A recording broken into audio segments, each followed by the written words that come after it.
Magandang araw mga idolo. Hali ngayong araw mga idolo ay gagawa tayo ng saranggola. Bali gagawin natin saranggola mga idolo. Lawin mga idol ang ating gagawin saranggola. Bali ito mga idolo ipagawa ni Briley Ranyo Castro mga idol. Bali taga Alaminos Laguna siya mga idolo. Bali dito mga idol ang inuna natin kawayan ay yung kanyang paripa at yung kanyang patinding mga idol. At ganito nga pala mga idol mag-umpisa ng kayas. Bali dito mga idol ipinadiliit ko lang muna ang kanyang kawayan mga idol para madali tayo makapaghubog mamaya mga idol. Bali mga idolo sa paggagawa nga pala ng lawin malapad yung baskagan niya sa taas kaysa sa baba at same ang sukat nito o haba. Ang magkaiba lang dito mga idolo ay yung kayas niya. Bali yung mga idolo yung pangitaas niya ay may hubog kaysa sa pangbaba. Bali yung pangbaba niya mga idolo ay hangong pantay lamang yung kayas. Napabilog na hanggang dulo mga idolo. Bali dito mga idolo ang kinakayas ko naman yung kanyang patindig mga idolo. Bali pinaliliitan lang muna natin para mamaya ay sabay-sabay na siyang kayasin mga idolo. Bali mga idolo panoodin nyo na lang yung mga ginagawa ko dyan sa video.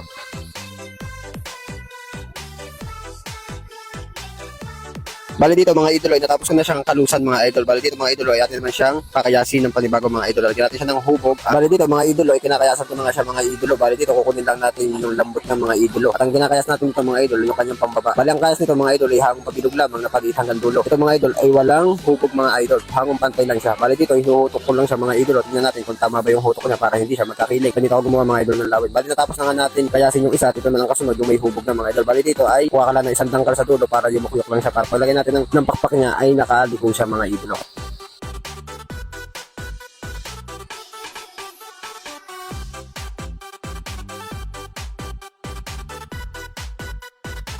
Bali dito mga idolo ay natapos na nga natin siyang kayasan at hinuhutok lang natin kung pantay ba siya. Bali dito mga idol ang kasunod naman natin kakayasin ay yung kanyang patindig mga idol. At sa paggawa nga pala mga idol ng patindig ay medyo makapal yung kanyang pang-itaas kaysa sa pangbaba niya mga idol. At huwag nyo din lalambutan yung bandang gitna niya kasi pagka malambot siya mga idolo ay may tindi siyang umikot. Bali dito mga idol ay tapos ko na nga siyang kayasan at dito naman ay bubuin natin siya. Bali mga idol sa pagkuha nga pala ng gitna guguhitan ko muna siya tigis at babalik rin ko mga idol. Bali magsasala sila mga idol sa kanilang linya. Bali dito mga idol ay guguhitan muli siya at magkatapat at yung magiging matitira dyan yun ang kanyang gitna. At dito mga idolo, itatali na natin siya sa kanyang patindig mga idolo. At pagtapos natin siya yung itali mga idolo, ilalagyan natin siya ng mahiwagang suglo para hindi siya gumalaw mga idolo o magbago ang lipad niya mga idol. Kasi laking bagay mga idolo yung may suglo. At dito man mga idol, ay tinitingnan ko muna kung pantay siya mga idol para may kabit na natin yung kanyang pambaba. At dito mga idol, itatali na natin yung baskagan niya dito sa pangbaba. Bali mga idol, ang diskarte ko nga pala dyan sa pagkakabit yan mga idol, hangong nakatagilid kasi siya yung magdadala ng tibay sa taas kapag lumilipad na siya. At dito mga idol, ay tinatalian na natin yung bawat dulo niya mga idol para makuha natin yung pinakahubog niya. At dito nga pala mga idol, nilalagyan ko siya ng gatang para hindi makumalas yung tali niya pag lumilipad na. At dito mga idol, ay nabuo ko na nga yung kanyang baskagan. At ang diskarte ko mga idol, pag nabuo ko yung baskagan niya, saka ako kakayas ng pakpak niya mga idol kasi hindi ka makakayas ng pakpak niya hangga't hindi pa buo yung kanyang baskagan. At dito mga idol, idali-dali ko lang kinayas yung pakpak niya. Bali mga idol, sa pagkakayas ng pakpak ng lawin, bali dito mga idol, kaya inuna ko ang baskagan niya. Dito ay sinusukat ko siya mga idol para hindi siya tumigas o lumambot. Bali kaya lang ang diskarte ko mga idol sa pagkagawa ng lawit. Sinusukat ko muna yung pakpak niya at ang kinukuha ko lang yung bandang gitna. Yun lang ang pinalalambot ko. Ganyan mga idol ay nakayas ko na ang isang pakpak niya. Bali dito mga idol ay dali-dali ko din kakayasin yung kabak ng pakpak niya. At sa paggagawa naman mga idol ng kabak ng pakpak niya ay kada kayas nyo itatambal nyo sa kanya para hindi kayo kamali o lumambot yung kayas nyo.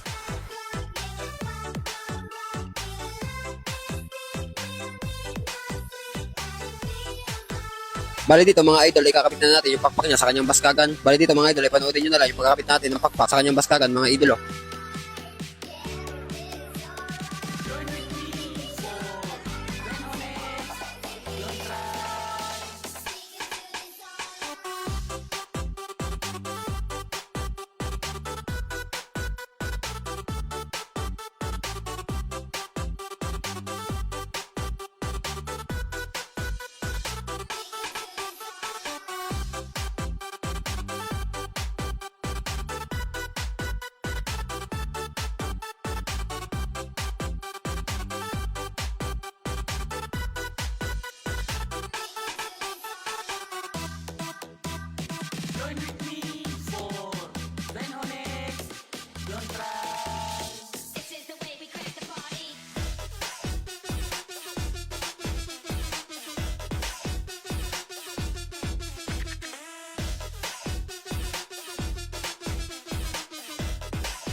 Bali dito mga idolo ay nakabit na natin yung dalawang pakpak niya. At dito naman mga idolo ay kakabit na natin ang kanyang puwit. Dali-dali lang natin itong itinali at ang kasunod naman dito mga idolo ay yung kanyang salagunting sa bandang ulo niya mga idolo. At yan pala mga idolo ay patapos na natin ang gawin ang ating baskagan ng lawin. At sa mga gusto naman mga idolo mapanood ang part 2 nito, i-follow nyo lang ang ating page. At dito mga idolo ay kinakabit na natin ang kanyang salagunting at lalagyan natin siya ng salagunting yung kabitan ng kanyang sumba. At dito mga idolo ay patapos na natin siyang gawin. Dito mga idolo ay atin lang siyang titimbangin kung pantay nga ba. At sa gusto namang matuto kung paano ako magpabalat ng hapit, i-follow mo na lang yung page natin para updated ka sa aking mga video. At dito mga idol, okay naman, timbang naman siya mga idolo. Salamat sa mga nanood mga idolo at sana meron kayo nakuhong tips sa aking paggagawa. Bye-bye!